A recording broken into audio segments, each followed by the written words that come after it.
welcome back to the Unfiltered Trainer podcast. I am your host, Gina, aka Gina Marie Fit. And y'all, life has been a wild roller coaster, and we are definitely going to get into it in today's episode, which is titled Depression Doesn't Care.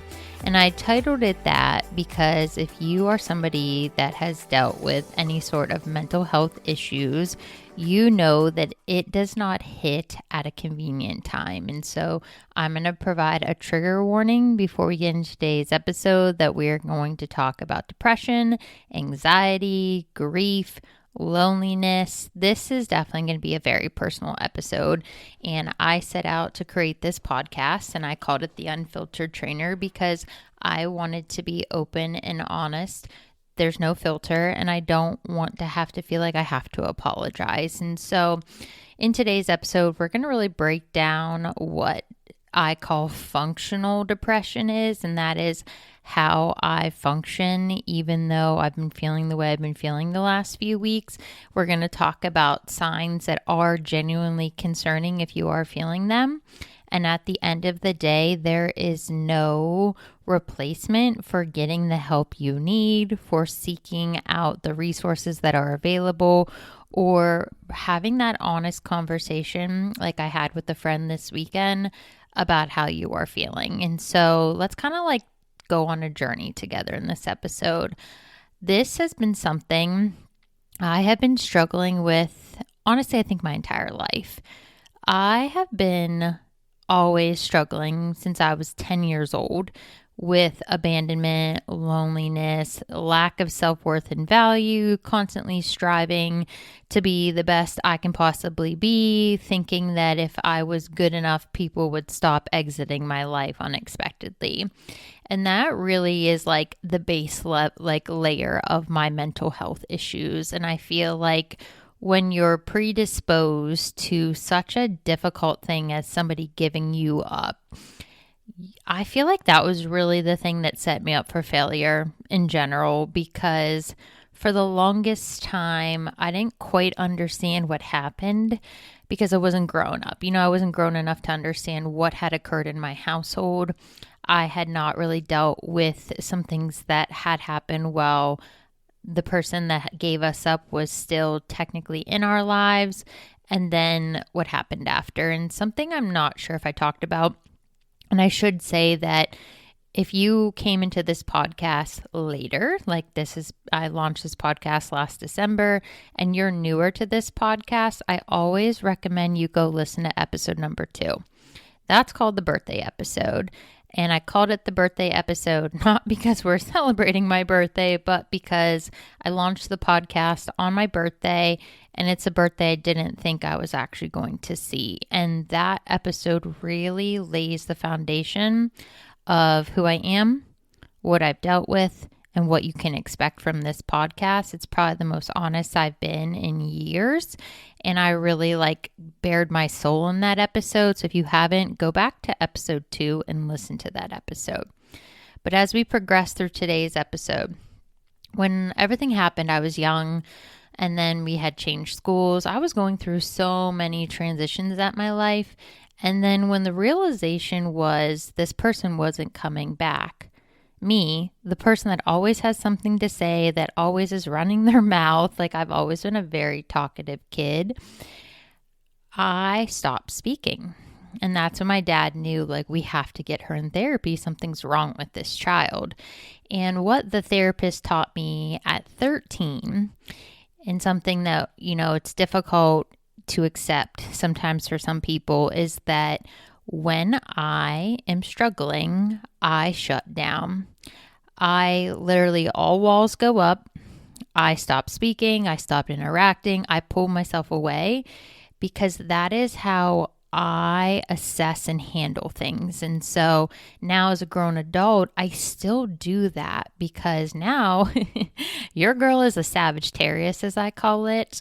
And I can be a little quick with my tongue when I am upset.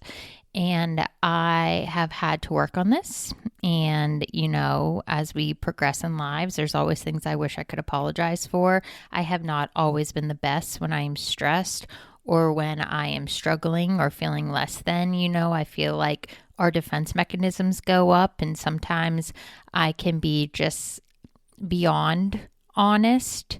And that's my way of pushing people away, because I'd rather push people away than let them see me not be well. And so when this transition happened, I started going to therapy, and the therapist explained, there's not much we can do here. This is how she processes things. She's trying to understand a multitude of things that have happened to her at a very young age. And now she's also preparing to understand what her future is going to look like. Because even at 13, I knew my life is going to be different. I always knew that normal quote unquote course of action that you see in the movies depicted in life, none of that was going to be happening for me. And so as I progressed into school, got through high school and then college. College is where, if you listen to the Mean Girls episode, you hear what happened to me. And I only share one story of something particularly bad that happened while I was in college. And that group of people and what they did to me triggered all of those things that I had not really dealt with. Just that I was striving to have friends. I so desperately wanted to be liked. I so desperately wanted to be a part of a group. And I continued to accept less than I deserved, because that's the same story I knew. It's the same thing in life. We will continually repeat the same phases, patterns, situations until we learn to heal and overcome them. And so as I went through that scenario I talk about in that episode, I had to go back into therapy, because that situation really triggered my history as a child, what had happened to me. And it sent me down a spiral, because I was accepting and allowing people to physically harm me. Truly, not only just was it drama and people talking about you, but I mean being harassed at one point by this group of people. And it was another time that I had to go into therapy. And that's the beautiful thing about therapy, is it's always a resource that's available that you can kind of ignite and initiate when needed. And so we really worked to process what had happened to me as a kid. And this time I was going to a new therapist. And it's not funny, but I laugh when I talk about stuff like this, because when I had to tell her about my life, the woman just looked at me and she was truly in shock that an individual had already been through so much in such a short period of time. And here I am trying to navigate starting to become an adult. And this is around the time that I had been long distance dating somebody that required me getting on a plane every time I saw them. They were in the military. And when that relationship dissolved, that was probably the most toxic I've ever been in a relationship, honestly, because I was dealing with so much at college that I wasn't really telling anybody about, because I was so scared to tell anybody what happened to me. And then here I am being not the best person in a relationship, because I'm all over the place. And then that situation ended, which really threw me into a tailspin, because I had known this person for years, and then that was something I had to work to overcome. And so something about me, and I know in this day and age, people struggling to understand my point of view. I don't like dating apps. I don't like any of this. And so I have always been blessed to naturally meet good people who I have spent a period of time in my life dating. And I personally, that's the only way I want this to happen. And so if I'm going to find somebody in my life, if I'm ever going to be in a committed relationship, I'm not going to be on an app. I'm not going to hunt anybody down. I can't stand small talk. And I sure as hell don't want to go meet somebody at a bar. That's just not who I am. And so people always say well, then how are you going to meet people? And I simply just say, if God and the universe wants that for me, it will happen. If it's not meant to be, then it's not meant to be. And it's not something that I can control. But I'm not going to go search for it on an app. That is not my personality. And so as I was healing through this relationship, I got into the big one. The big one is the one that it's so crazy to say now if you know me, but like I literally almost ended up like married. Was living with somebody. We had dated for years. Families were like intertwined at that point. People in our town knew both of our families because we have a small town, and both of our families worked in a similar industry. And so that relationship quickly became what I thought was the best relationship I was ever going to have, that I thought was going to be like my long term. And then if you listen to the episode, Child Free by Choice, I talk about what happened and why I came to the realization about children and marriage and everything that I have now. But that relationship is where I took a serious turn in my depression. I've always dealt with anxiety and depression, like I said, but it was always something that I could manage until the year before this relationship ended.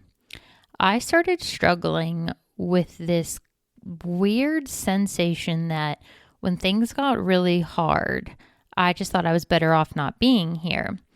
And I wasn't taking any action to make that happen at the time. But I had these thoughts. And it's always where my brain would resonate to. For some reason, it's like going through a really hard time. I feel like the world would be better off if I wasn't here.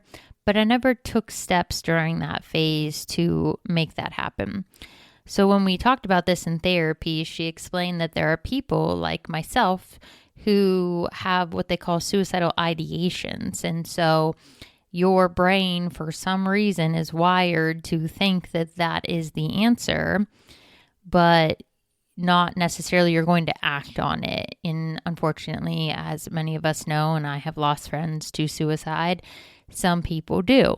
And so when I learned about what that actually meant for me, how I had to conduct myself, the thought patterns and processes I would have that I had to be mindful of, those are things why therapy is so beneficial.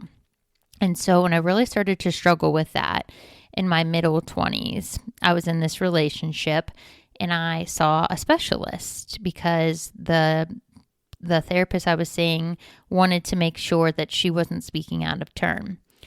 And they decided that they were going to try to medicate me. And let me use a disclaimer here. There's nothing wrong with taking medication for any condition you have if it benefits you. There are people with mental health conditions that require medication because their brain cannot balance itself. They cannot overcome the thoughts they're having. There's so many reasons why medication is 1000% necessary. I'm not a case that it was, and we had to learn that the hard way. So the doctors put me on medicine, thinking that it would kind of stop those thoughts and that kind of would balance my brain out. Y'all, my neurological processing came to a halt. I couldn't do math. I couldn't think at school. I became this completely different person that could not function. So they tried some different medications, some different dosages, and then they realized the hard way that wasn't the answer for my issues that I was dealing with. And it took some time to overcome the symptoms of that medication, to get it out of my system, to regain my ability to function at school. It was a really wild time. And so as we're going through all this and we're trying to figure out what we can do to help these thought patterns and processes, at that time, shortly after that, I started traveling at my therapist job. And that is where I chose Gina. I wanted to be a traveling therapist. It was my dream job. I got it right out of school. I wanted to travel all over the United States, following different therapy clinics, getting experience. Like, I am a gypsy. That is what everybody knows me as. I do not stay anywhere long term. I did not live anywhere more than 9 months until I came to Tampa. Like, any time that I had issues in my life, I just picked up and moved. And we all know that's not healthy. But for a really long time, that's how I solved my problems is I literally like, oh, I'm unhappy. Let me get on a plane and go somewhere. Oh, I'm unhappy. Well, I'll just move. I literally would travel like 5 to 6 times a year. And that should have been like a red flag. Like, oh, this girl has issues. But I was just having fun and traveling and having different experiences. And I just was running away from my problems because I was young. And so when this relationship took its turn and ended so abruptly, and then when the truth came out, y'all, it got dark, like pitch black dark. I remember living in Baltimore at the time. I was staying in a girl, she was from my hometown. I was renting a room from her in her house. And I'm not kidding you, when Friday rolled around at work, when it would end, I would get takeout. I would go upstairs to that room and I wouldn't leave. And the only time I left that house, I was when it was Monday and I would go to work. And I would come home every single day and walk up those steps, close that door, and I would stay in that dark room. Didn't go to the gym, didn't socialize, like I was depressed. And it was awful, honestly. I can't imagine like somebody knowing me and like seeing that every single day. Like I really just removed myself from the world and only went to work because I needed to pay my bills, or I would never even gone to work either, honestly. I would have just quit and given up on everything. And obviously that meant it was another round of therapy. And when I went to that particular therapist, they addressed the same lingering issue I have had my entire life. And it is abandonment and the fact that I continue to accept less than I deserve just so that I feel quote unquote loved and supported. And now looking back, I wish I'd go slap myself because not only did I stay in a relationship a lot longer than I should have, and I should have been the one that walked away, because now when I look back on that, all of these like scenarios pop in my head and I just think red flag, like, oh my God, you tolerated that? Like, what is wrong with you?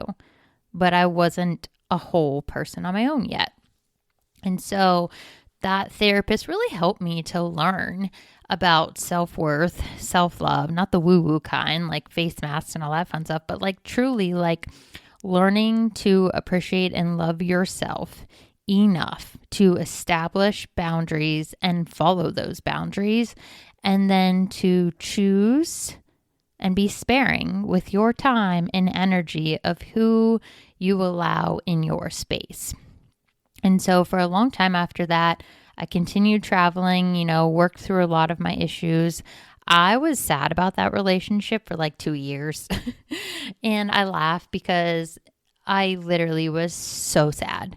And for the first year of that relationship being over, every time I went home, I had to deal with it because anytime I saw somebody, people would ask how this person was. And then when I tell them, oh yeah, we're not together anymore, well, you guys will get back together. And then he married the person that was in his life at the time that should not have been his life at the time. And I'm like, no, like I really think we're done. Like I have let this go. I thankfully healed. It took me a long time to really get over that relationship. And then I, casually met somebody a while after that I had not intended like to be involved with at all. I didn't think there's this person would give me the time of day. Like I thought this person was so much better than me. Like truly was like, there's no way in hell this person's going to be interested in me. And that person, I remember telling them, because I was so skeptical why they're even talking to me. And they asked me why. And I told them, I said, I can't believe you're like giving me the time of day. You are who you are. I am who I am. And they asked me why I thought about myself like that. And it was the first person that made me actually believe that when they said that they felt anybody that was in my life should be lucky to be in my life. I like literally get choked up saying that. I did not expect that. When they told me that, it was the first time I believed it. I never would have believed somebody saying that. But for some reason, that person, and when they said it, I believed them. And it made me really think that, like, just change the way I think about myself. And the fact that I was continuing to present myself in a way that I didn't deserve anything, and that I was the one that was fortunate that anybody gave me the time of day. When in reality, this person helped me to realize that I am a very good person. And I am somebody that tries so hard to help people, to achieve as much as I possibly can, to give back as much as I possibly can. Like, this person really helped me to see that, no, I genuinely am a good person with a big heart. I just have a heart that sometimes is too big. And because of that, I get hurt, because for the longest time, I expected people to resonate my energy and my effort, and I expected me from others. And as I look back on my life, I truly cannot expect me from others, because in order to expect you from others, they would have to be you and experience what you went through to be able to do the things you do the way you do them. And so this was not like a relationship or anything, just somebody I'd spent time with. And it was like a transition for me. Like, this person and their outlook on life was just like light. It was light that I needed. And that is how I kind of transitioned into a personal growth journey to better understanding who I am, what I want in my life, what kind of spirituality do I believe in, and then working to heal a lot of things in my mental health, including my body dysmorphia, my anxiety, my depression. This person in particular was always open about those concepts and things they struggled with around the time that we were friends. And it helped me to understand that we need more of that in this world. And the only way to destigmatize suicide, depression, anxiety, all of the types of personality disorders that come with mental health, the only way you can destigmatize something is to openly talk about it, be vulnerable, and share with an open heart so that other people know that they're not alone. Which is how I've got to the point that I am, and my social media in particular, that I no longer apologize for what I post. I no longer am embarrassed. I no longer am scared, because every time I share something that's open, honest, or vulnerable, it is my way of hopefully putting a hand out and linking arms with somebody that isn't at that level that needs lifted up. And so that's why I titled today's episode, Depression Doesn't Care, because depression doesn't care. It doesn't care if you have a deadline. It doesn't care if you're going on vacation. It doesn't care how much you have to do. It doesn't care. You're going to have moments as you're somebody that struggles with anxiety, depression, a multitude of things. Your depression isn't going to be convenient. And I say that because I'm being reminded of that currently in my own life. I have been really quiet on social media. I haven't been talking on my stories or anything, because in the last month of my life, I have realized that Tampa might be the loneliest place I have ever lived. And if you have followed me or known me for the last 3 years that I've been here, you would think, what is she talking about? She has so many friends. She's always doing something, but that's not the same scenario anymore. Tampa year 1, year 2. That's how I phrase my life. I'm yeah, but Tampa year 1. Tampa year 1, year 2. Moved back down here. I'd lived in Florida before. Didn't know anybody except for 2 people, but they weren't in my immediate vicinity of where I was living. Walked into an F45 to take a class as a member at first, and happened to be that God and the universe aligned me with a group of individuals who also took that same class. And those women, who I still am friends with to this day, completely changed my entire life in Tampa. And I almost am mad at them right now, jokingly. If you're listening to this, I'm haha, I'm joking, because we had so much fun, and it was so easy. We all were in a different phase of our life, starting their professional journey. I'm like, been whatever year, million in healthcare, but like my job was a nightmare. There's all these things going on. Like healthcare down here just sucks. And so they were like friends with me while I'm like dealing with all this craziness at work. And I say it was easy because they were the kind of people like I call my hometown friends. My hometown friends, and if you're listening to this, like I love you all so damn much. I am like, I could cry right now because I'm sitting next to a suitcase. I'm going home this weekend to celebrate my friend Alyssa's birthday, to spend time with my family and my friends. And I literally cannot get there fast enough because in the last month, this loneliness has come from the fact that core group of people doesn't exist anymore. We're all friends, but we don't live here. I live here, and two of the other girls. But some of my closest friends, the easy friends, the good-hearted, genuine, supportive people, they're not talking about you. They're not starting drama. Like, they're not talking behind your back. Like, the good people, the lifelong friends you want to have. They've moved. And I've been so busy up until my accident that I didn't realize how much that affected me and changed my life. Then I got into the accident. Obviously, I was like sick and miserable and like dealing with so much as I've been recovering.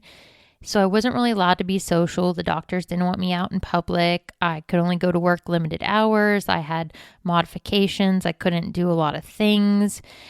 And it wasn't until like 5, almost 6 months in from the accident before I could start like slightly working out. I still can't like work out like I'm used to.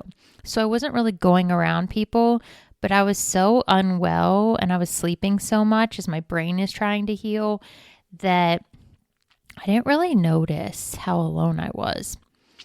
And then in the last month, as I'm starting to reorient and working on all of this neuro stuff for my brain to try to make a recovery, it was like I finally saw the light, so to speak, and realized just how alone I am here.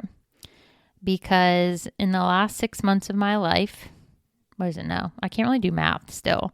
No, 8 months. It's been 8 months now. And y'all, it's a wild time over here.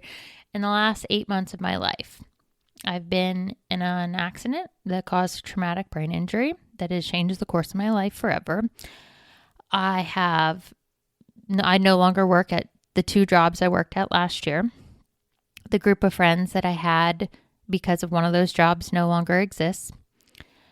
I have several of my closest friends since the accident have all moved out of state. And now I have a brand new job. I still work PRN in healthcare. Thank God for that job. And that group of people, it's like such a good group of people to work with. I'm obviously transitioning to my new job. I'm the head coach of a studio. A lot of stress, a lot of work. It's so much goes into opening a studio. I've learned so freaking much. I am so grateful for Body Fit Training. It has opened my eyes up to so many things I didn't even realize I was capable of accomplishing and doing, and things I actually apparently am passionate about and love to do have been ignited because of this job. But specifically in the last month, I've realized that if I don't reach out to people, and I talked about this on an episode, I don't hear from anybody. If I don't make the effort, I don't hear from anybody. And I've really started to realize that I'm there every time somebody messages me or calls me. When somebody is struggling with a friend or they're going through something, I am always the person on the other side of that. But a lot of those people only know me when they need me. And part of me gets upset because it makes me feel like a loser, that I'm not actually worth people's time, and which triggers my thought patterns and processes. But then part of me is trying to be grateful that I can be a support system for people and I'm somebody that's reliable. But Gina doesn't have that. And there's only a couple people I would even trust now to be absolutely honest with how I felt or what I'm going through. And that was really hard to swallow because in the last month, I have had to come to terms with the reality of all of the people who are no longer in my life. They're alive, but they're no longer in my life. And I really had to almost grieve these people because I've had to accept that the way my life was is no longer. And if I'm going to stay here, because I need to stay here, this is where the job opportunity is. I'm going to have to find a way to not only survive, but to thrive. And that was my big goal this year, was to fall in love with being alive again, because that birthday episode will explain all of that. But I really wanted to love being alive. I wanted to wake up and be excited to go to work and be excited to, whether it's my online coaching job with Project Breakthrough, this podcast, Body Fit Training, or my charity collaboration organization, which I've been working behind the scenes on making the annual event happen. And there will be more to come. It's on a bigger scale now. And so it revolves a lot of red tape and a lot of conversations before things can be explained or even promoted. And so I wanted to do all the things, and I didn't want them to feel like chores anymore. I didn't want to have panic attacks like I was having at my job last summer every time I had to go there. I didn't want to be fearful of who was talking about me or what was being said or what crazy narrative was being told that would eventually make it back to me. I don't want to deal with any of that. I'm too old for that. And so I thought I was enjoying my life more. And I was, obviously. I've really had some good times, and I'm grateful for my very close group of friends I do still have here. The few people that I genuinely feel like I love them, they love me, we have each other's backs. I generally feel supported by those people.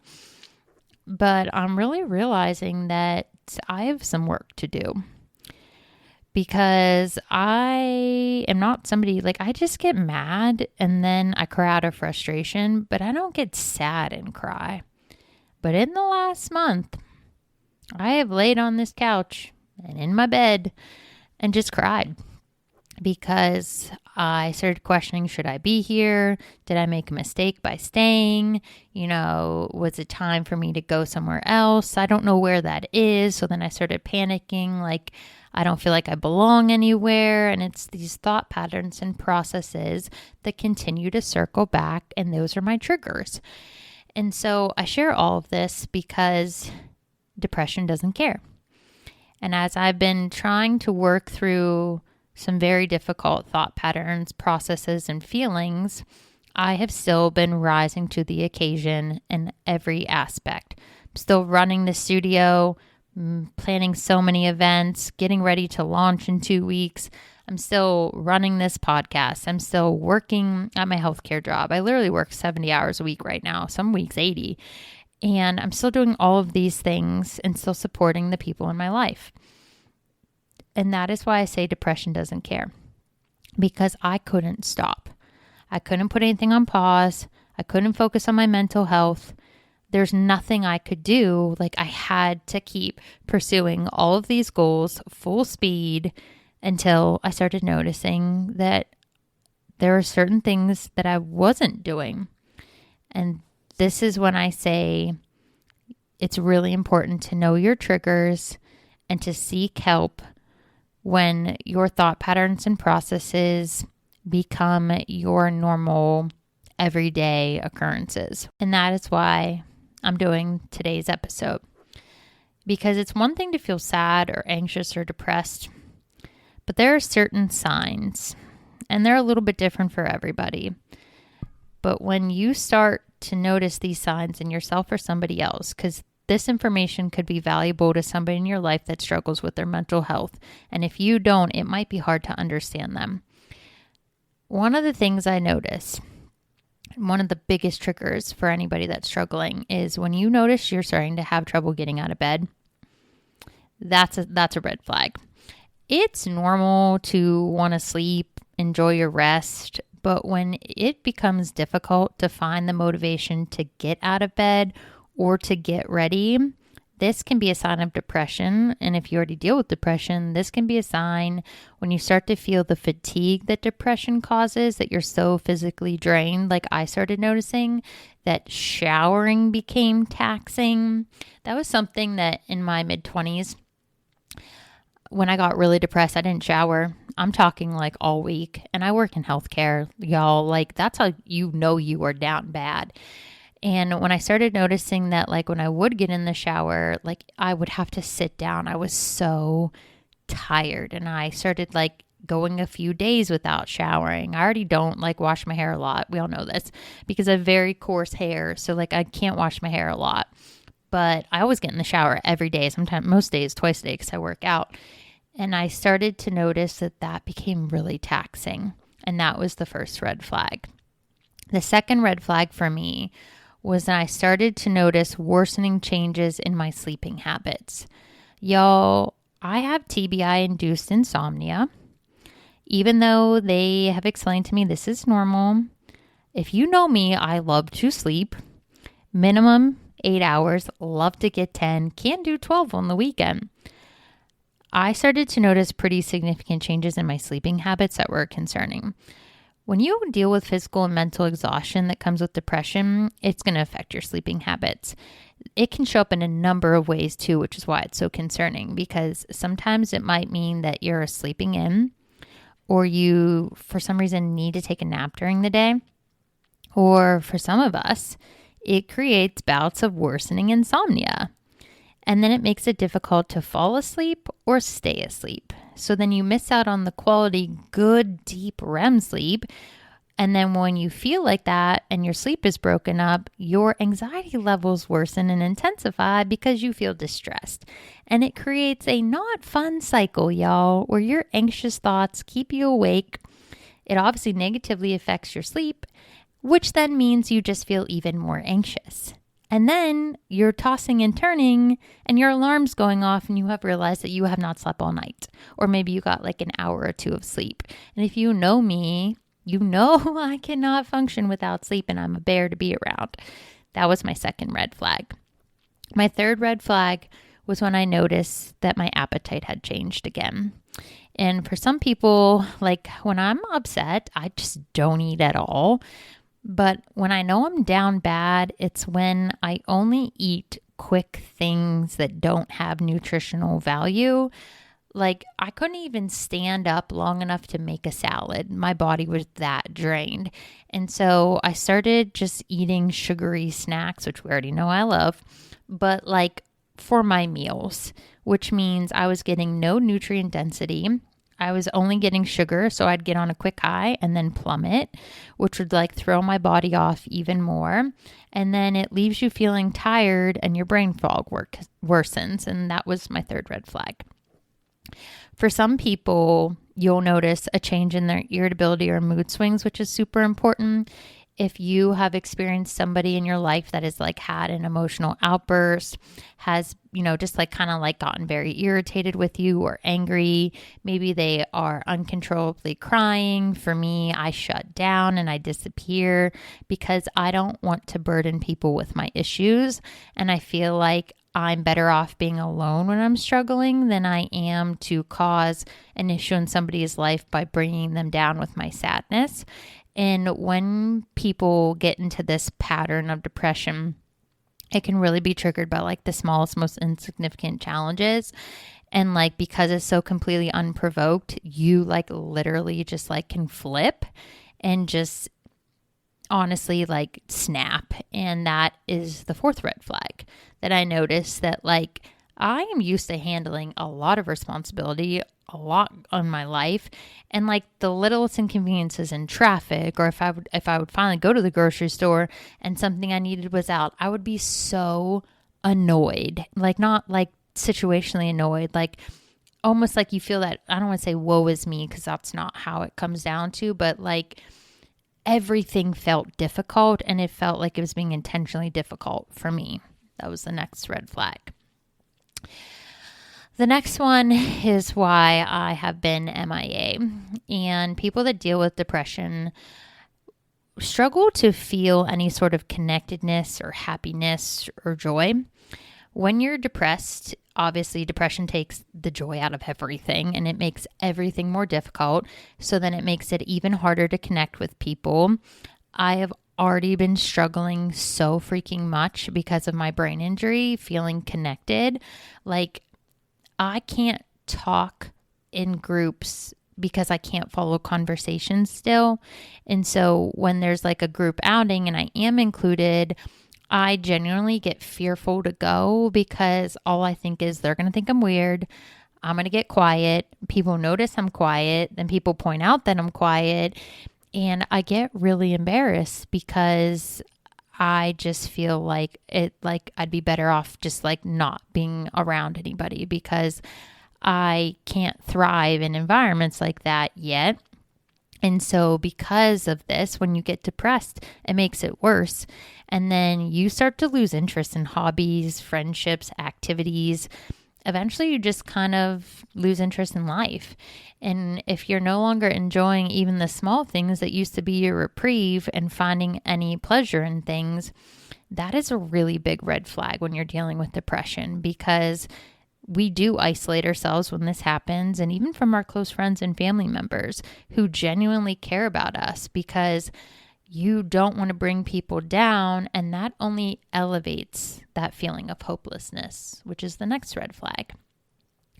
Lastly, this is one that I am not dealing with, but a lot of people with mental health do deal with, and somebody in your life might be dealing with this.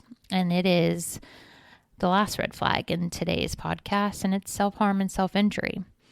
When depression and anxiety become overwhelming, they intensify your emotions, and some people result in turn to self-harm. And typically when people engage in these behaviors, they do it because that is how they're managing the painful emotions that they no longer can handle. And for some people, like we talked about, some people have suicidal ideations, and our brain is wired to think we'd be better off, but you don't act on it. There are sadly people who do, and I've lost friends to suicide myself. There's a lot of ways self-harm can happen, whether it's cutting or burning your skin, carving into your skin. Some people will pierce their skin with sharp objects. I've learned in therapy, sometimes people will open wounds they have, or they will hit themselves. It's a way to temporarily absolve yourself from the difficult emotions and things you're feeling.